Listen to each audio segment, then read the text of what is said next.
আসসালামু আলাইকুম শাইখ। ওয়ালাইকুম আসসালাম রহমতুল্লাহ। আমাদের দেশের মানুষ পান পাতা এবং সুপারি খায়, আল্লাহ হেদায়েত করুক এবং ভালো জিনিস খাওয়ার তৌফিক দিক। পান কোনো ক্ষতি করে না, তবে সুপারি মানুষের অনেক ক্ষতি করে খাদ্যনালীতে এবং দাঁতে, এমনকি বেশি খেলে ক্যান্সারও হয়। হ্যাঁ, চুনটা তো লেখেননি, চুনেও ক্ষতি করে, এটা মনে রাখেন, চুনেও ক্ষতি করে। জি, তাহলে এটা খাওয়া হালাল হবে না হারাম হবে? দ্বিতীয়ত, সুপারি দিয়ে মাদ্রাসায় চাঁদা দেওয়া যাবে? জি,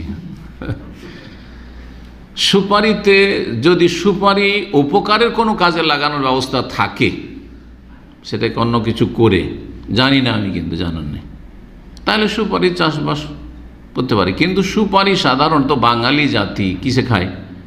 পানে খায়, এতে স্বাস্থ্যের ক্ষতি রয়েছে, যেমনটা লিখেছে।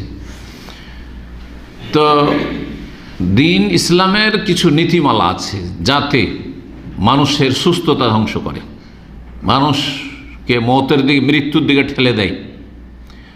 মানুষের ক্ষতি রয়েছে, আপনার ক্ষতি, আপনার পাশে আপনার স্ত্রী থাকে, আপনার ছেলে মেয়ে থাকে, তাদের ক্ষতি, যেমন ধূমপানে বিভিন্ন ক্ষতি রয়েছে, অর্থের অপচয় রয়েছে, এই ধরনের জিনিসগুলি হারাম।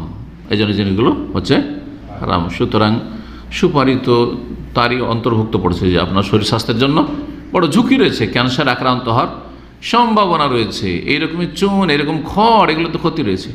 আমাদের এক শিক্ষক ছিল, এক সময় তো আমাদের মাদ্রাসার মোদারেসগুলো তো সব প্রায় পান খেত।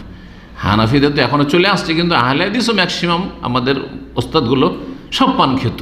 আর তার মধ্যে দুই ভাগ ছিল, এক ভাগ ছিল বিনা জর্দার, আর এক ভাগ ছিল যারা পাক্কা পান খাওয়া, তারা জর্দা ছাড়া পান বুঝে না। আর জর্দা হারাম, জর্দা হচ্ছে তামাক, জর্দা হারাম নিঃসন্দেহে। বিনা জর্দায় পান খেলে হারাম না হালাল, এটাতে আরব ওলামারা এটাকে হারাম বলছে, কারণ তারা বলছে যে এটা অপচয়, অপব্যয়। আর অপব্যয়কারী হচ্ছে শয়তানের ভাই। ইন্নাল মুবাযযিরিনা কানু ইখওয়ানা শায়াতিন, আল্লাহ সূরা বনী ইসরাঈল বলেছেন।